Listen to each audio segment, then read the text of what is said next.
పని చేస్తే ఒక ఉద్యోగం ఇవ్వయా 30,000 రూపాయలకి భద్రత కల్పించవయ్యా అంటే నా చేత కాదు. అరే పెన్షన్ ఇవ్వయా అంటే నా చేత కాదు.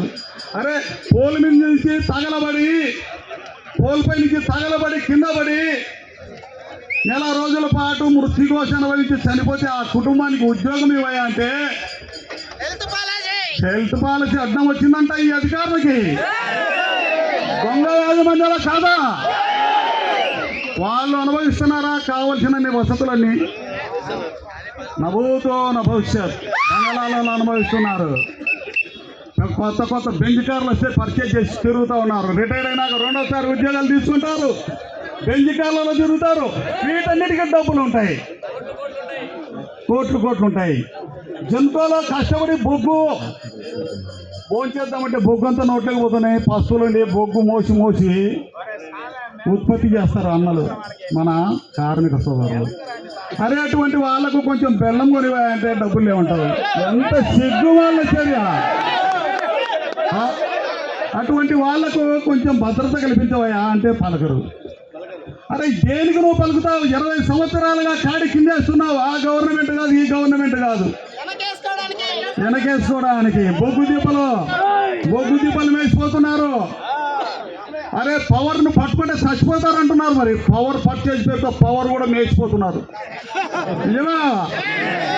అరే ప్రజలంతా అంటారా పవర్ ఎట్లా దొంగతనం చేస్తారా? పట్టుకుంటే చచ్చిపోతారు. వాళ్ళే చెప్తావు నువ్వు పిచ్చోడివా? అరే మా డిపార్ట్మెంట్లో పవర్ పర్చేజ్ పేరుతో మేసిపోతున్నారా? వేల కోట్ల నాశనం వస్తున్నాయి. బొగ్గు నాశనం, ట్రాన్స్ఫార్మర్లు కొంటారు, మెటీరియల్ అవసరం లేనట్టు కొంటారు.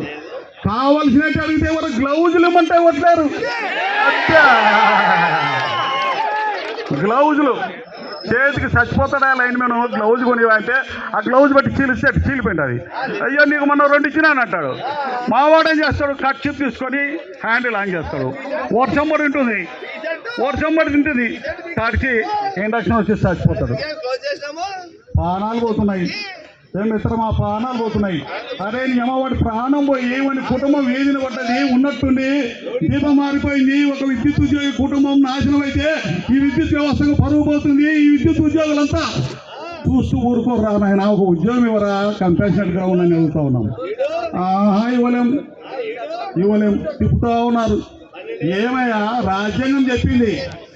రాజ్యాంగం ఇచ్చినటువంటి గౌరవనీయులు పెద్దలు బాబాసాహెబ్ అంబేద్కర్ గారు ఎన్నో కార్మికుల కోసం దాదాపు 75 సంవత్సరాల కిందట ప్రపంచ దేశాలన్నీ చుట్టి తిరిగి భారతదేశంలో పనిచేస్తున్నాడు. పారిశ్రామిక రంగంలో పనిచేస్తున్న కార్మికులకు న్యాయమైన హక్కులు కల్పించాలని కల్పిస్తే ఈ హక్కులన్నీ తుంగలో దొక్కుతూ ఉన్నారే. అది కనిపిస్తుందా మీకు? చట్టం అన్యాయం చేస్తున్నామని కనిపించదు.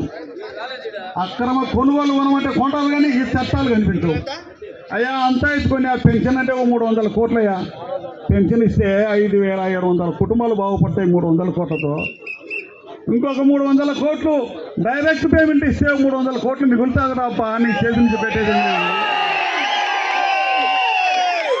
అది ఒక 300 కోట్లు పెట్టాల్సిన పని లేదు, ఓరికైనా వస్తుంది. దానికి ఒక 100 కోట్లు అయ్యి దీనికి ఒక 300 కోట్లు, అంతా 400 కోట్లు వేస్తే 40,000 మంది కుటుంబాలను మెరుగుపరిచిన అవుతావా నువ్వు? 40,000 మందికి ఉద్యోగాలు ఇచ్చినవి అవుతావా అంటే కాదు.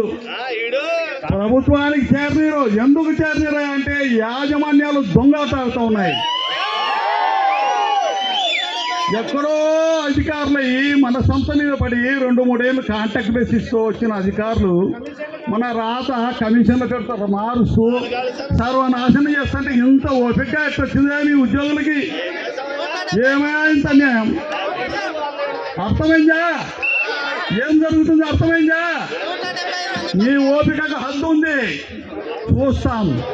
ఇంత పెద్ద జేఏసీ రోడ్డుకెక్కి వీధిన పడి జిల్లాలలో కంపెనీలలో ఘోరంగా ఉద్యమాలు చేస్తూ ఉంటే మనల్ని పిలవలే.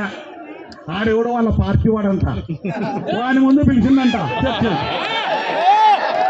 అరే ఏమ్రా, పోయిన గవర్నమెంట్ అట్టే చేశా. వాడు వచ్చి నాకు చైర్మన్ గారు ఇస్తే నేను పెడతానంటుడు.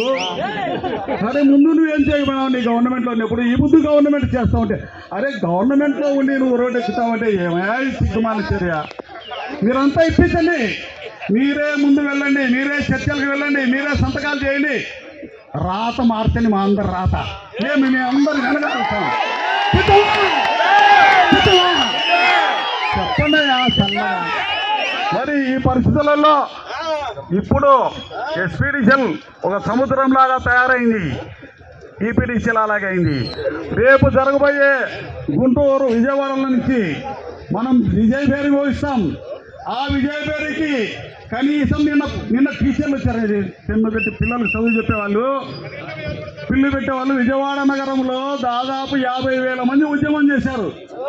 50,000 మంది రెజింబోలు కష్టపడి ప్రాణాలు పోగొట్టుకుంటున్నా. నీకు సరైన వేతనంలే, బట్టంలే, డిఎల్లే, ఏమిలే, జాబ్ సెక్యూరిటీలే. మరి నువ్వెందుకు చేయవా? 1,00,000 మందితో చేయండి. విజయవాడ దద్దరిల్లాలి.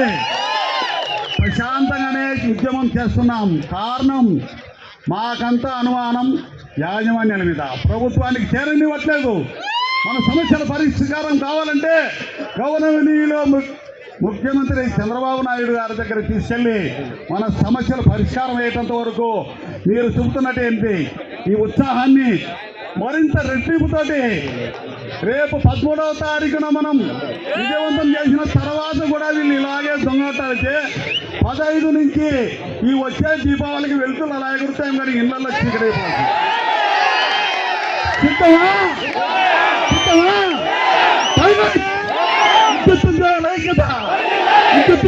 ఐక్యత యాజమాన్యాల ఉండి వైఖరి జిందాబాద్ జిందాబాద్. జై